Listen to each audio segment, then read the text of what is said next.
Welcome to Puzzle Proof.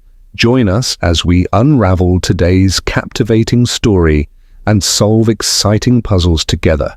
Get ready to engage your mind. Let the journey start. Chapter 1. A Midnight Visitor. It was nearing the stroke of midnight when the tranquility of 221B Baker Street was shattered by a firm knock upon the door. Outside, a sharp March wind howled down the street, rattling the windows and sending a flurry of sleet against the panes. I had just returned from my club, where a rather tedious debate on parliamentary reform had driven me to seek the more invigorating company of my singular companion, Mr. Sherlock Holmes. I found him, as ever, perfectly composed in his armchair by the hearth, the orange glow of the fire casting long shadows across the room. A violin lay idle on the table beside him, along with a half-finished monograph on the identification of cigar ash.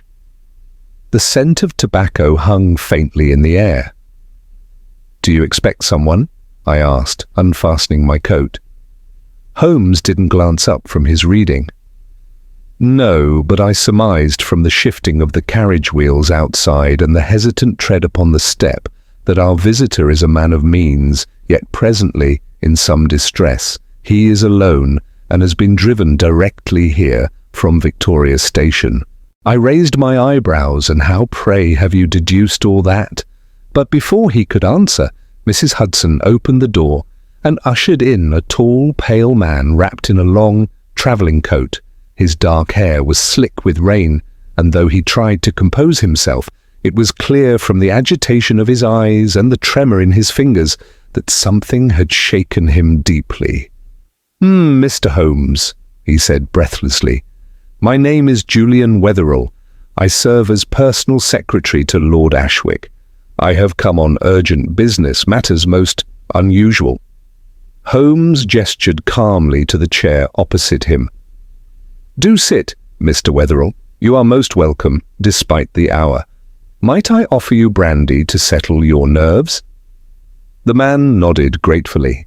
I poured a measure and handed it to him. He took a long sip and exhaled, his composure gradually returning. "I fear I have come to you under the weight of events I do not fully understand," Wetherell began. "3 days ago, something occurred at Ashwick Hall, something that has left the household uneasy." Holmes steepled his fingers. "Go on." "Well, to begin with, the steward, Mr. Kempley, vanished without warning. One morning he simply did not report for breakfast, and his quarters were found empty, though nothing appeared to have been packed. Then, later that same evening, a note was discovered in Lord Ashwick's study, unaddressed, unsigned, and filled with what appeared to be nonsense, a cipher of some sort. No one could make sense of it." "And this alone was sufficient to bring you to London?" Wetherell shook his head. "No, Mr. Holmes, there is more. The following morning, one of the groundskeepers found something carved into the stone base of the old sundial in the east garden, a strange, symmetrical symbol. No one knows how it got there, and no one has seen anything unusual, yet the entire estate is on edge. Lord Ashwick insists there is no danger, but he is a proud man and will not tolerate what he calls hysteria. I, however, believe there is something sinister at work." Holmes regarded him with quiet interest. "Lord Ashwick? That would be General Peregrine Ashwick, formerly of the 7th Dragoon Guards, if I'm not mistaken." "You are not," Wetherell said, surprised. "I recall he received the Order of the Bath in 1871, Holmes said absently. "A man of considerable discipline and more than a little stubborn pride, no doubt. Tell me, has he been made aware of your visit to London?" Wetherell hesitated. "He is not. I acted on my own authority. I am convinced something is terribly wrong, Mr. Holmes. The steward's disappearance, the cipher, the sundial. It is too much to dismiss as coincidence." "Quite so," Holmes said, rising. "Have you the cipher with you?" "I do." Wetherell reached into his coat and withdrew a folded piece of parchment. It was placed on the desk in Lord Ashwick's locked study, no sign of forced entry. Holmes unfolded the paper and held it to the light. I stepped closer and peered over his shoulder. The parchment bore a neat, if slightly archaic hand, an arrangement of letters and numbers arrayed in 5 lines. Copy edit W3 TNARD 50Y19E2 FKXLR8 VB07 N1JQUM. Holmes narrowed his eyes. "This is not random," he murmured. "It has structure. The dashes separate trios, suggestive of coordinate patterns or possibly a transposition grid. You said this was the only thing found?" "Yes. No other notes, no clues. Just that. And the sundial symbol, of course." Holmes turned the cipher over. The back was blank. "Tell me," he said, "has Lord Ashwick any enemies, recent quarrels, or guests at the hall who might benefit from discord within the household?" "None that I am aware of," Wetherell replied. "The only guests in the past fortnight have been Lord Ashwick's son Tobias, who has only just returned from the continent, and Lady Halberton, an old friend of the family." Holmes tucked the cipher into his pocket. "Very well. Dr. Watson and I shall leave for Ashwick Hall on the morning train. Until then, Mr. Wetherell, I suggest you remain here. You are clearly fatigued, and your presence at the hall might raise unnecessary suspicion."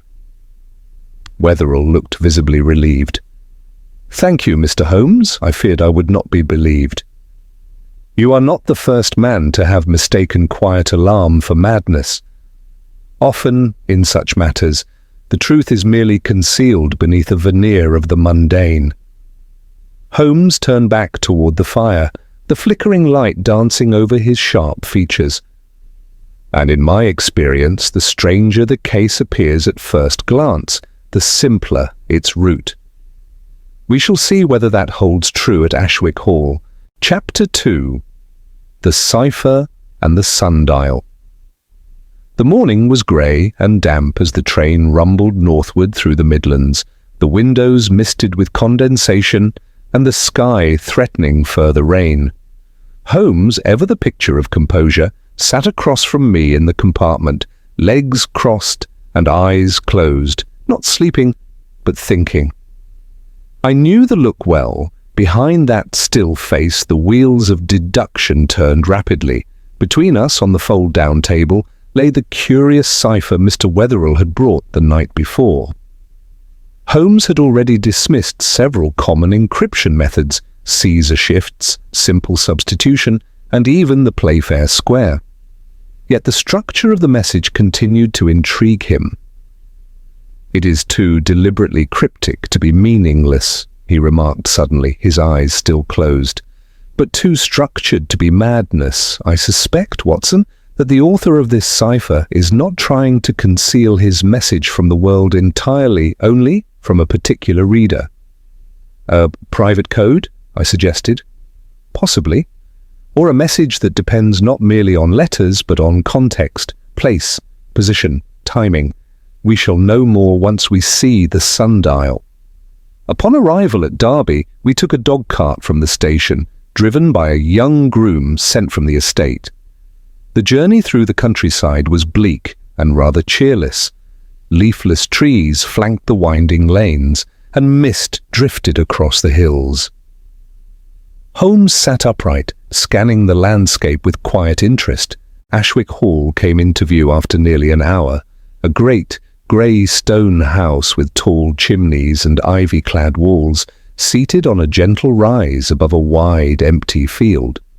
The estate gave off the air of proud decay, its grandeur weathered by time and the austerity of its master.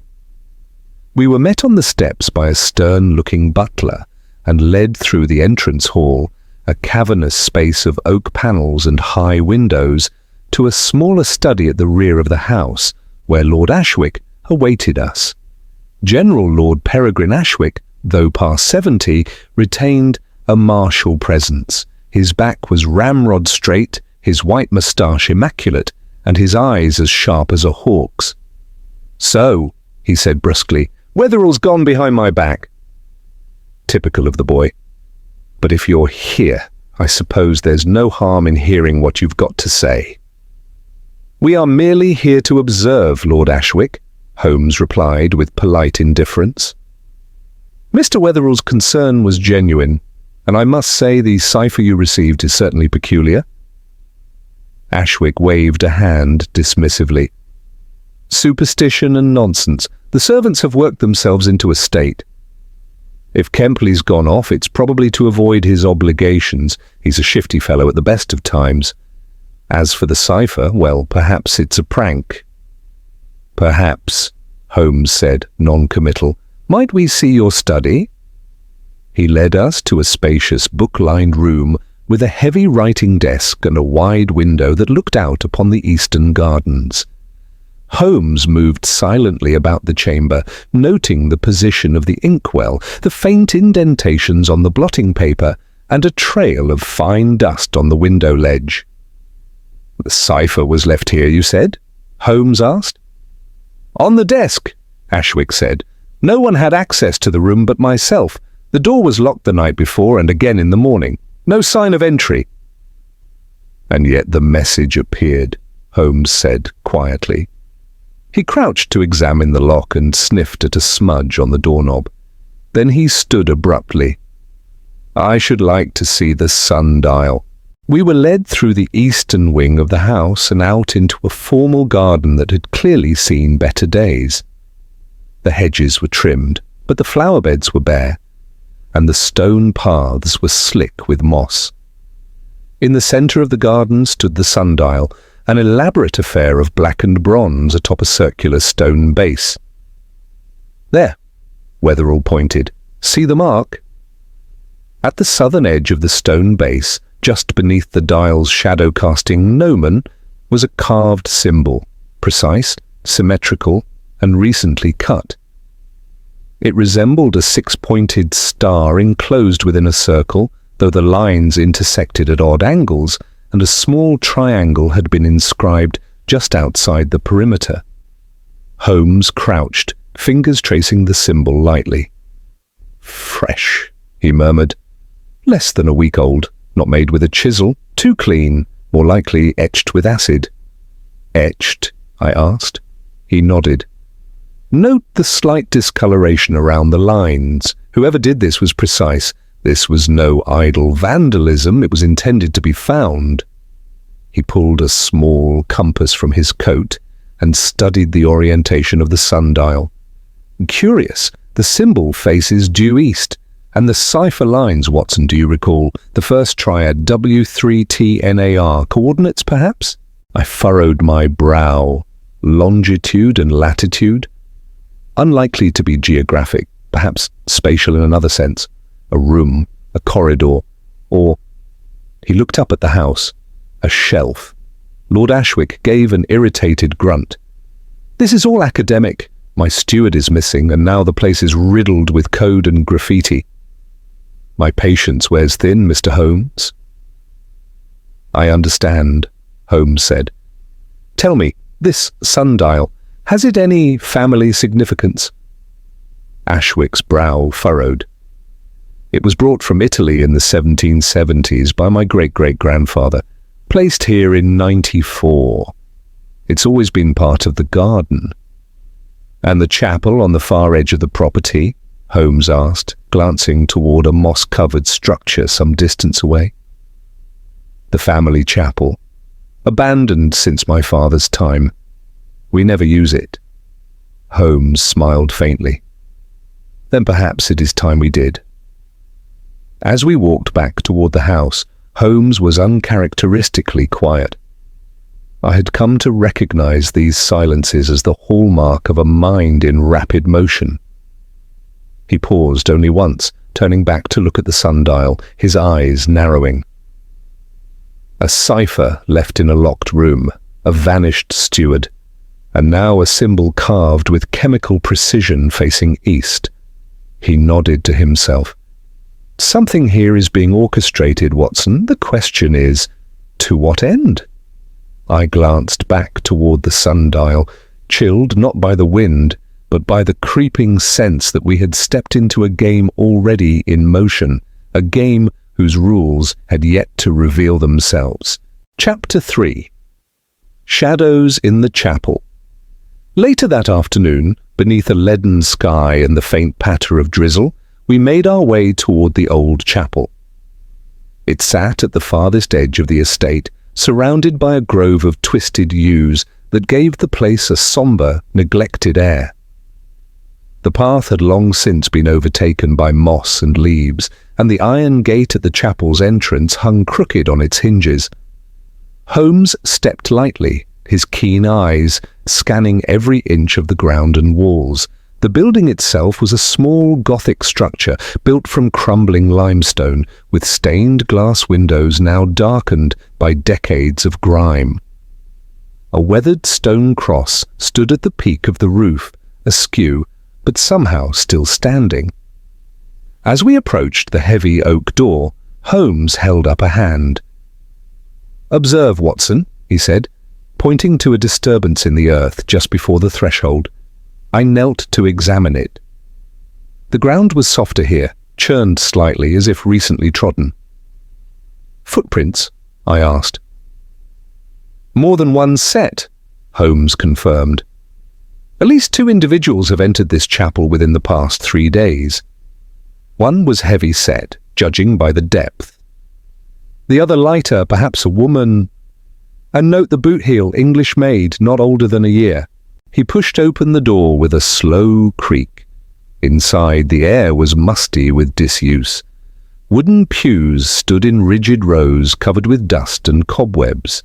At the far end was a modest altar, behind which loomed a faded tapestry bearing the Ashwick family crest, a lion rampant against a field of crimson and gold. Holmes produced a lantern from his bag and lit it. The flame cast flickering shadows across the walls as we stepped inside.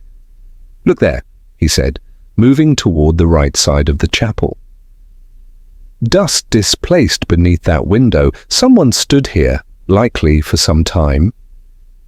I followed his gaze. Indeed, the stone ledge beneath the stained glass bore faint marks as though someone had leaned upon it.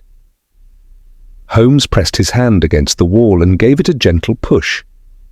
To my surprise, a faint click echoed in the still air, and a portion of the panel shifted inward. "A hidden recess," he murmured. "Cleverly disguised." Inside was a shallow cavity, perhaps the size of a large book. A faint scent of oil and parchment lingered. Holmes reached in carefully and withdrew a slim wooden box. The lock had long since rusted, and it opened easily. Within lay several sheets of aged vellum, carefully folded and tied with twine.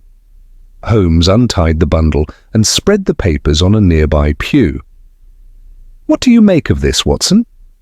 I leaned closer. The handwriting was spidery, formal, clearly from a different century. "A ledger of some sort?" "More than that," Holmes said. "These are correspondences, look, dated 1794, and addressed not to Lord Ashwick, but to a T. Malbec, Steward of the Inner Affairs. That title rings no bell." He scanned the topmost page, frowning as he read aloud. "The relic must be kept from the eye of suspicion. I have placed it beneath the stone as instructed. The cipher is set. The circle must remain unbroken." Holmes tapped the phrase beneath the stone. "This connects to the sundial, I believe, and the circle, a secret society perhaps? Or something older?" I shook my head. "It's all very cryptic." He turned to the next page. "This one contains a set of symbols. Look, there's our sundial emblem again. And here, coordinates, I believe." He jotted them in his notebook. "We shall compare these with the cipher once we return to the house."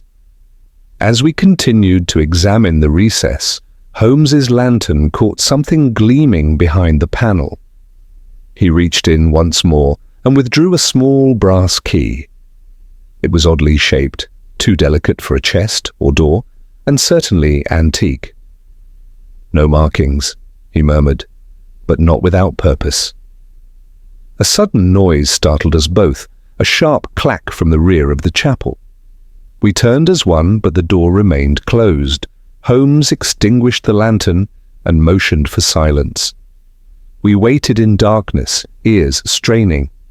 Somewhere beyond the chapel wall, a branch snapped, followed by hurried footsteps retreating into the yew grove. Holmes was at the door in an instant, flinging it open. I followed him out into the gloom, but whoever had been watching had vanished into the trees. The drizzle had resumed, making tracking near impossible. Someone was here, I said. Holmes nodded, and not merely watching that noise, we were being spied upon, likely from behind the altar. They must have slipped out through a side passage. We circled the chapel, but found no clear signs of entry or escape. Holmes crouched near the stone foundation. "Here, scrape marks," he said. "A loose slab, perhaps, but no time to explore it now, they'll be gone." We returned to the house as the sky darkened further. Inside, Lord Ashwick awaited us in the drawing room, visibly annoyed. "Well, have you uncovered some dreadful family secret yet?" Holmes gave a courteous bow. "Not dreadful, my lord, but certainly secret. There are matters connected to this cipher that may stretch back several generations. I must ask, does the name T. Malbec mean anything to you?" Ashwick frowned. "Malbec? That was the name of the steward here in the late 18th century, I believe. A rather shadowy figure from what little I recall. My father spoke of him with disdain, said he dabbled in esoteric nonsense." "Why?" Holmes only smiled. "I am assembling a picture, my lord, but it is still incomplete. There is one final matter, this key." He showed it to Ashwick, who inspected it with a quizzical look. "No lock in this house that matches it, as far as I know, but the old wine cellar has compartments that haven't been touched in decades." "Then we must inspect them."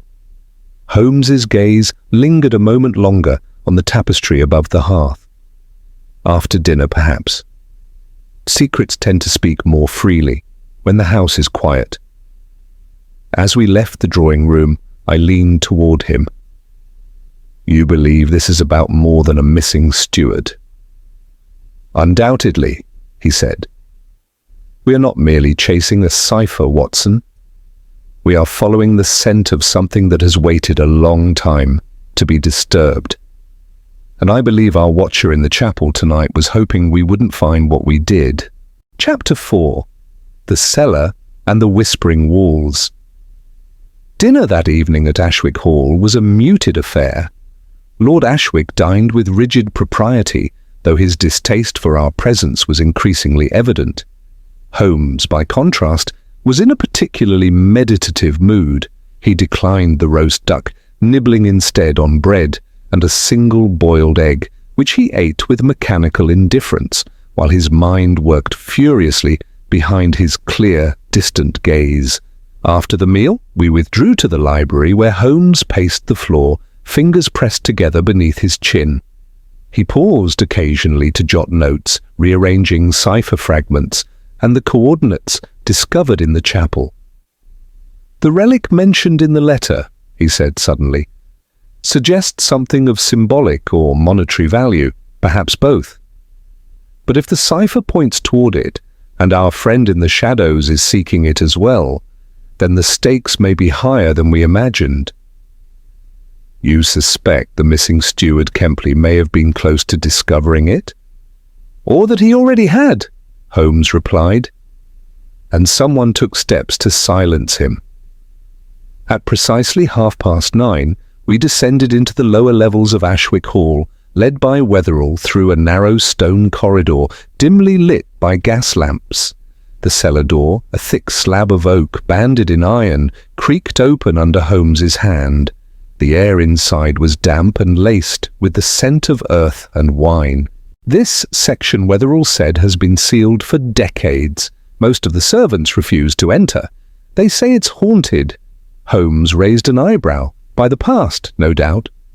The cellar was a maze of alcoves and arches, with wine racks towering to the ceiling and cobwebs dangling like curtains. We passed through rows of dusty bottles, many faded beyond recognition. At the far end stood a locked compartment, one of several old storage vaults, each marked with Roman numerals. Holmes examined the lock and produced the key we had found in the chapel. It turned with a satisfying click, and the door swung inward to reveal a narrow stone chamber. Inside, the walls were lined with small wooden crates, some stamped with foreign markings: Italy, Persia, Egypt. Holmes moved with care, inspecting the contents: faded documents, trinkets, and the remnants of long-forgotten travels. Then, from a crate marked Malbec, 1794, Holmes withdrew a heavy object wrapped in velvet. He unrolled it slowly, revealing a peculiar item: a flat, circular disc of dark stone, engraved with concentric rings of strange symbols. "What in God's name?" I whispered. "A cipher wheel," Holmes murmured, "or a key to one." He held it to the lantern light. The outermost ring bore the same six-pointed sigil from the sundial, while the inner rings displayed runes, some I recognized as Greek, others wholly unfamiliar. "This device was meant to decode something," he said. "Not merely letters, but ideas, locations, rituals, secrets buried with intent." Wetherell stepped closer, peering at the stone. Could this be what Kempley found? Possibly. Or he found something else and left this behind in his haste, or under duress. Holmes turned slowly, eyes narrowing. "There's something else here. Listen." We stood in silence. At first I heard nothing beyond the faint dripping of water from the ceiling. Then, very faintly, came a dull, rhythmic knock. Tap, tap, tap. It echoed as if from within the wall itself, behind the stone vault. Holmes pressed his ear to the masonry. "It's hollow behind here." He stepped back and examined the adjacent wall. With my help, he cleared aside a stack of crates and ran his fingers along the mortar, tapping methodically until a portion of the wall gave a dull, hollow thud. "A concealed passage," he said grimly. Holmes retrieved a small crowbar from his satchel and pried at the seam. After a few moments of effort, a panel gave way, revealing a narrow opening into darkness. Wetherell hesitated. "That leads under the house?" Holmes nodded. "This is older than the wine cellar, possibly medieval, an escape route, or a hiding place." He stepped through without hesitation. I followed, less boldly, but determined. The passageway beyond was low and narrow, and we were forced to stoop. Our lanterns cast strange, quivering shapes on the walls. As we moved deeper, the air grew colder, the scent of mold stronger. The walls were bare stone, but occasionally marked with scratches, strange symbols, some repeating the sundial's emblem. After perhaps 40 yards, the tunnel opened into a small, crypt-like chamber. At the far end stood a stone sarcophagus, lid ajar. Beside it, an old lantern recently used, and a pile of torn fabric. Holmes knelt to examine the cloth. "A waistcoat," he said. "Faint monogram, TK, Tobias Kempley." My blood chilled. Holmes rose and moved to the sarcophagus, running his hand along the lid. "There are no human remains here, empty, but for—" He reached in and withdrew a book, its leather cover water-damaged, its pages stiff with age. The first page bore a name: The Testament of T. Malbec, in the service of the Circle. Before we could read more, Holmes's lantern flickered and then extinguished. At once, we were plunged into blackness. I fumbled for my matches, but before I could strike one, we heard it again. Tap, tap, tap. Only now it was much closer. Holmes's voice was calm in the dark. "We are not alone, Watson." I felt something brush my coat, then silence. With shaking fingers I lit a match. Its tiny flame illuminated the chamber. but we were alone once more, or so it seemed. Holmes, unmoved, took the book, the cipher disc, and stepped calmly toward the tunnel. "We must return. There is much to study, and the answer is drawing close." As we emerged back into the cellar, Wetherell looked pale and shaken. Was Kempley? "I fear he is no longer among the living," Holmes said, his voice grim. "But his fate was no accident. Someone else is navigating these halls, Mr. Wetherell, and they are watching us more closely than we watch them." Chapter 5. The Cipher and the Circle. We returned to our guest rooms with little conversation that night, the weight of the crypt's discovery pressing heavily upon us. Holmes was absorbed, more intensely than I had seen him in months. He took little notice of the hour, instead spreading the cipher disc and Malbec's testament across the writing desk in our chamber. I sat nearby trying to glean some sense from the pages myself, but the encoded symbols, loops of esoteric writing, and the sheer peculiarity of the cipher wheel defeated me. Holmes, however, was in his element. "The wheel," he said, rotating its inner rings slowly, "functions as a polyalphabetic cipher tool, but not one aligned to any standard system. There are Greek characters, alchemical symbols, and look here, this ring is arranged using the Fibonacci sequence, as though to conceal not merely words, but relationships. This is no ordinary treasure map." He glanced at the old book. "And this testament of Malbec, it reads like a confession, or perhaps a warning." "What do you make of it?" I asked. Holmes tapped the page with his forefinger. "Malbec speaks of a society known only as the Circle. No names, only titles. He refers to himself as the Steward and others as the Keeper, the Blade, and most curiously, the Lantern. These are not mere code names, they imply functions: guardianship, violence, revelation." "The Circle of what?" I asked. "Surely not some sort of cult?" "Not in the superstitious sense," Holmes said. "More likely an intellectual society, cloistered, perhaps semi-religious, formed around the preservation of something ancient, an idea, a relic, perhaps even a truth deemed too dangerous for open light." I frowned. "So you believe the cipher leads to this object, this relic?" "I do, and Kempley either found it or died trying." Holmes opened the next section of Malbec's book and pointed to a series of sketches, diagrams of symbols inscribed on the sundial. Malbec refers to it as the axis of the circle, something meant to align those who understand it and confuse those who do not. He turned a page and nodded slowly. "Ah, here we are." "What is it?" "A stanza, Watson, a poetic riddle." He read it aloud. "Where shadow splits the lion's tail, beneath the arch of noonday pale, the stone shall yield what words conceal, when flesh has failed and faith is steel." "A clue," he said, "and our sundial is the key."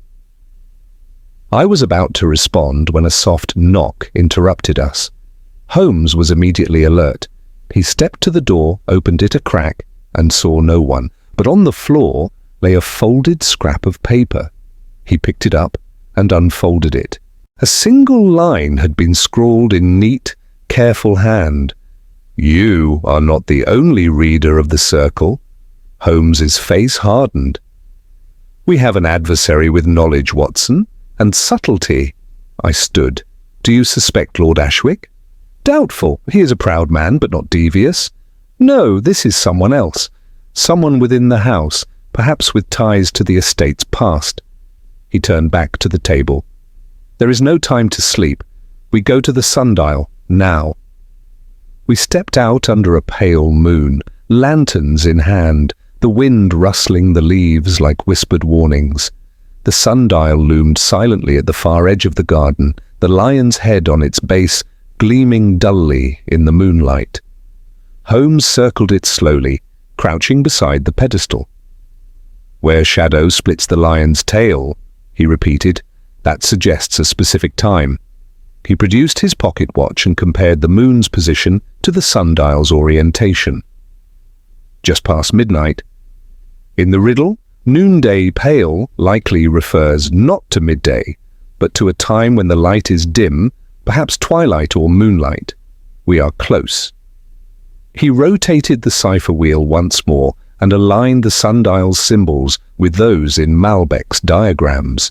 Then with a click, he pressed inward on the lion's tail. To my astonishment, a stone beneath the sundial pedestal gave a faint groan and shifted upward, revealing a compartment below. Holmes reached inside and withdrew a slim, lead-lined box. "Watson," he said quietly, "I believe we are at the center of it now." He opened the box carefully.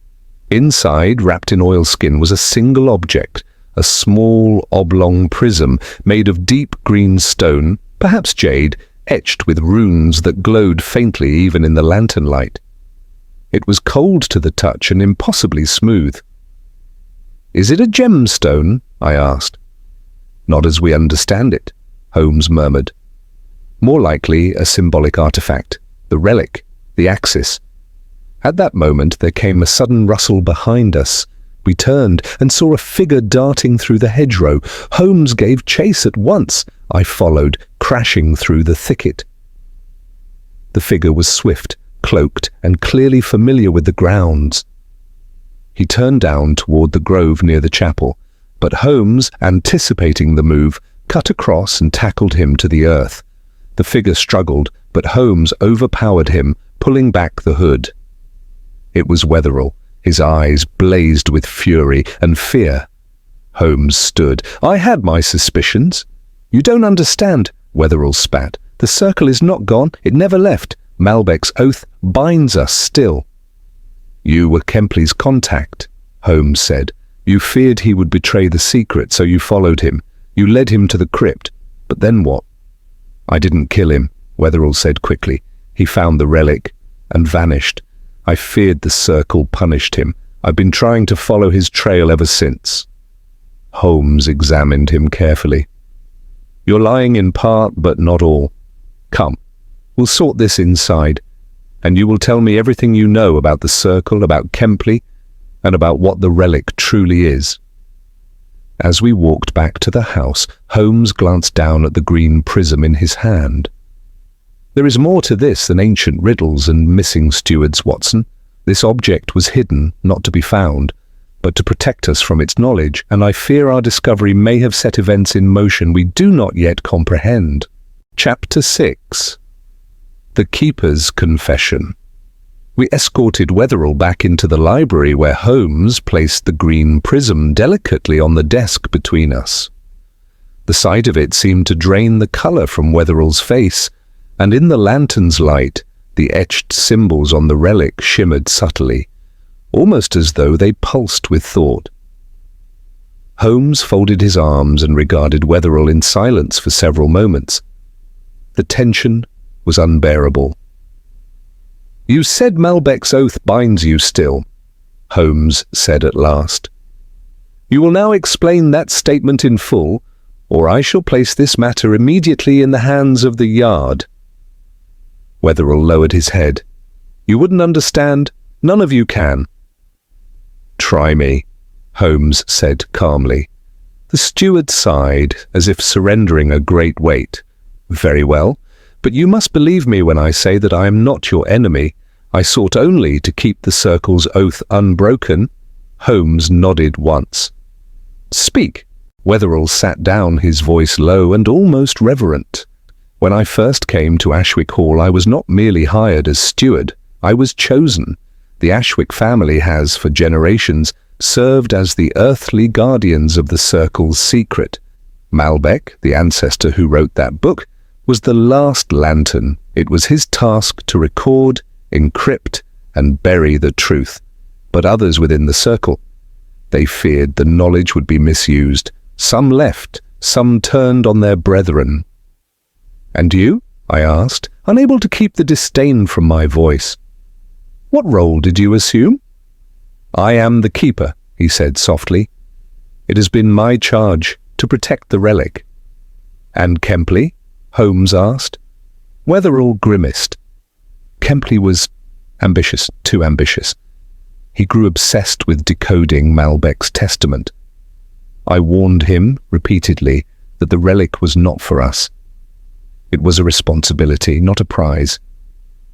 But he wouldn't listen. He broke into the chapel, discovered the cipher wheel, and disappeared shortly after.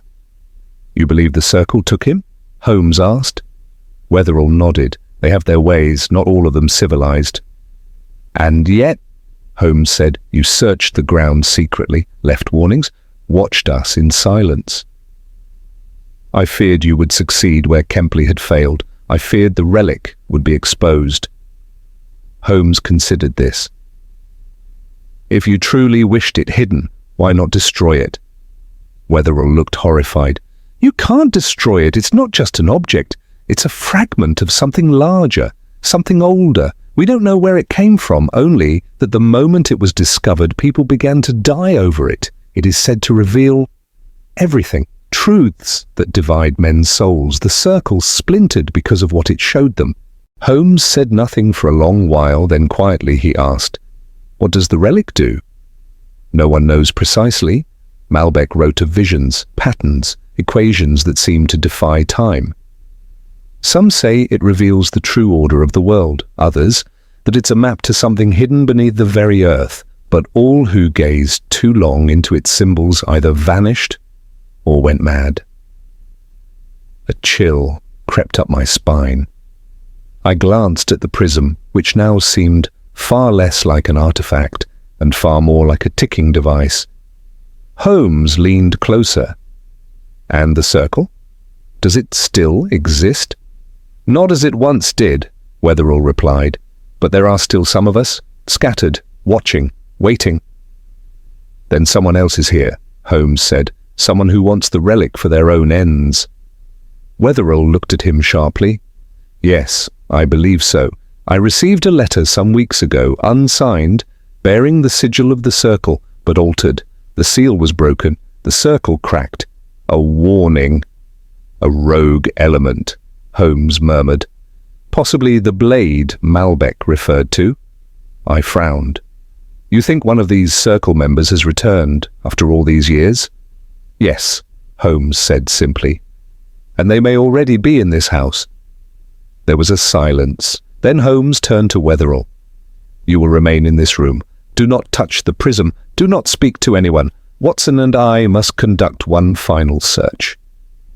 "Of where?" I asked. Holmes's eyes gleamed.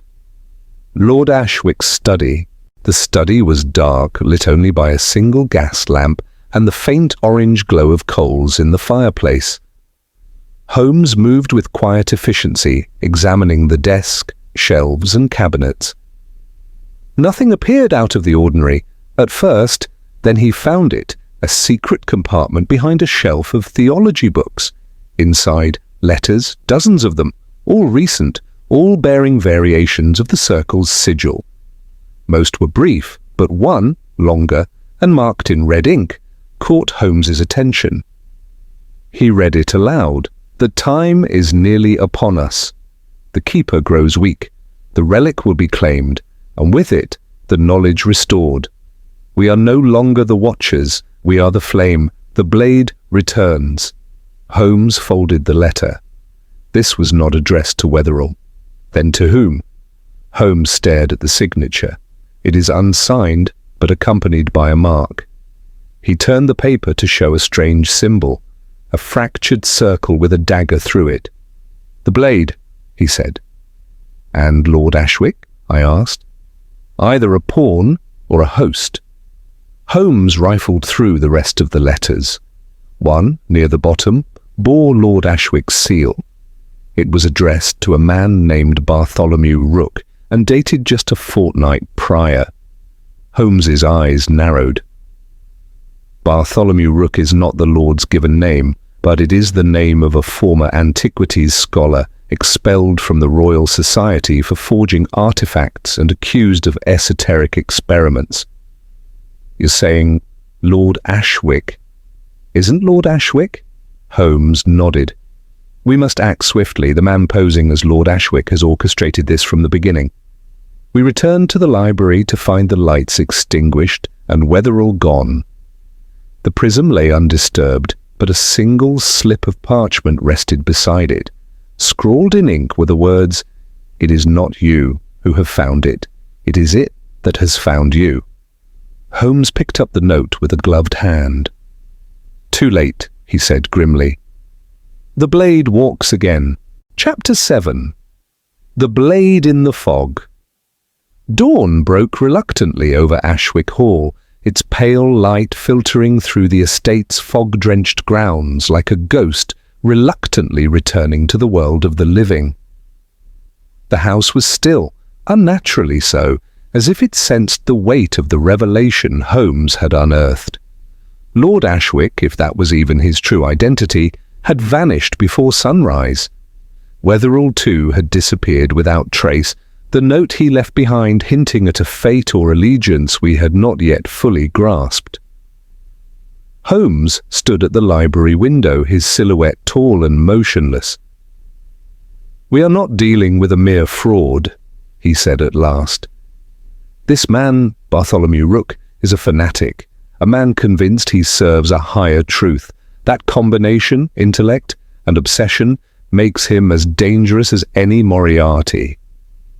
I was seated by the fire, warming my hands, still shaken from the events of the night.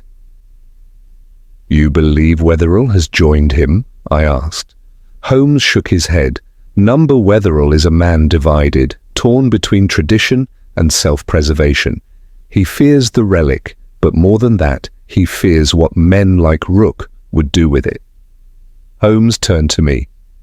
"We must assume the worst. Rook now possesses enough of the Cipher's keys to activate the relic, and worse still, he knows its hiding place. The question is not whether he will return for it, but how."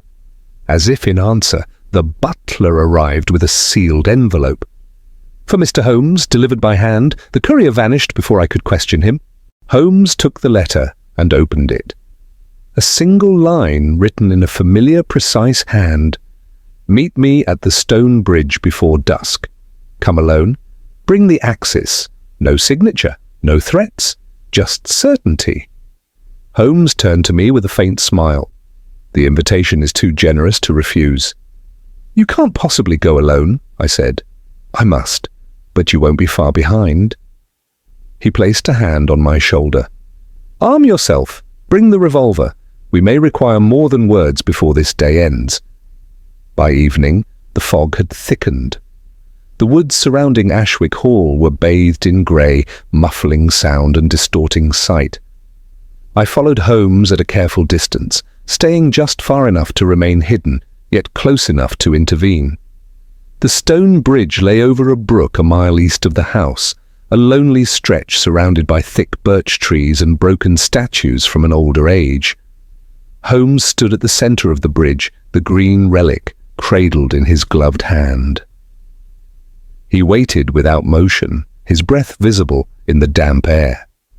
Rook appeared as if conjured by the mist, striding silently from the other end of the path. Gone was the guise of Lord Ashwick.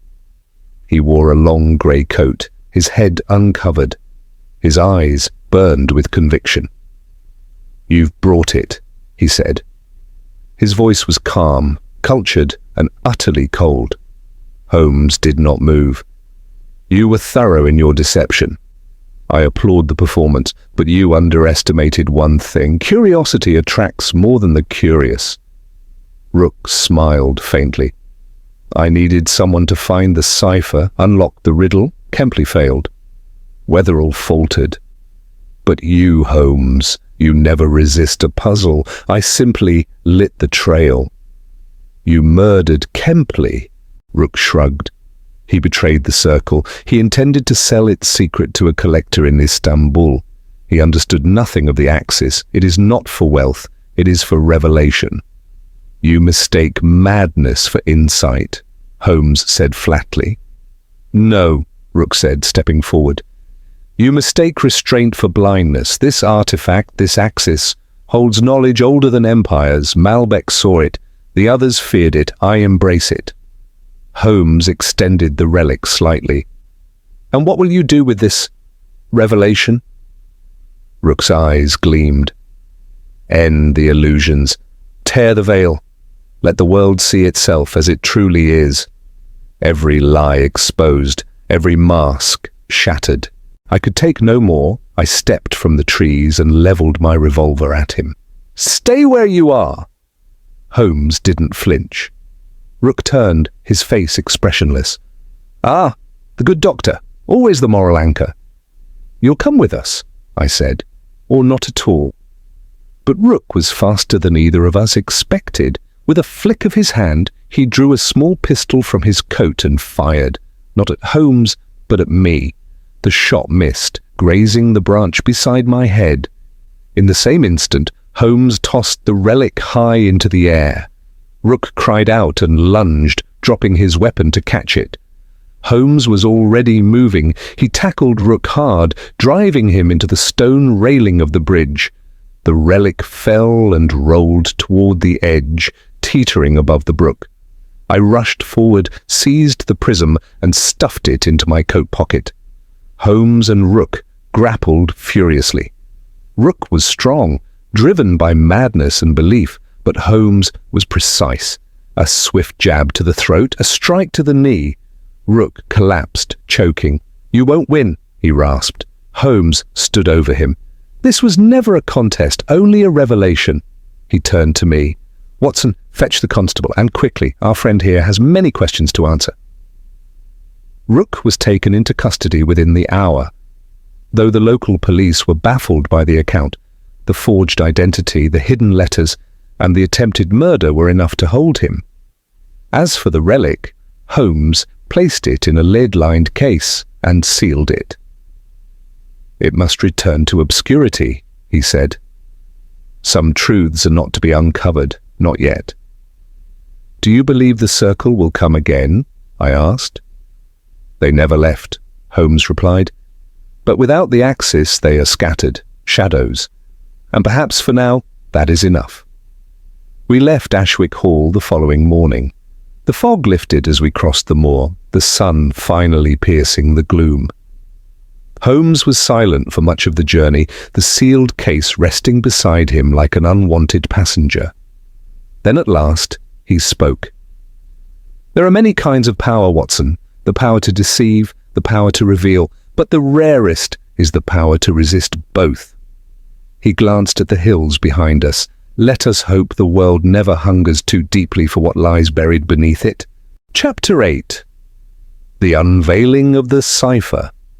We returned to Baker Street on a raw and rainy afternoon, the London fog embracing the city with its familiar chill. Despite the comforts of home, the fire crackling in the hearth, the gentle clink of Mrs. Hudson's tea service, there lingered in the air a strange tension, as though a question yet unanswered hovered just above our heads. For days, Holmes had kept the lead-lined box locked in a steel cabinet beneath the floorboards. Not even I was permitted to touch it. He said little and slept less, poring over Malbec's journal, sketches of the Axis prism, and numerous arcane texts that he retrieved from private shelves of the British Museum. It was not until the 5th night after our return that Holmes summoned me to the sitting room, the relic placed between us on the table, glinting dully in the lamp's glow. "I believe," he said, "we are now prepared to view the matter in its full light." He produced a sheaf of papers, diagrams, and coded transcriptions. "Let us begin not with the relic," he continued, "but with the assumption on which every mind has stumbled, that the Axis is an artifact of power." "It is not." I raised an eyebrow. "Not. Not in the way Rook believed, nor Wetherell, nor Kempley for that matter. The relic's power lies not in magic or prophecy, but in knowledge, pure, unfiltered, and ancient." He held up one of the diagrams. Malbec, though dismissed as a religious eccentric, was in fact a proto-cryptographer. The circle was not a mystical cult, but a clandestine society of savants, mathematicians, astronomers, natural philosophers, who encoded their findings within symbols so sophisticated they could survive translation across centuries. He turned the prism slightly.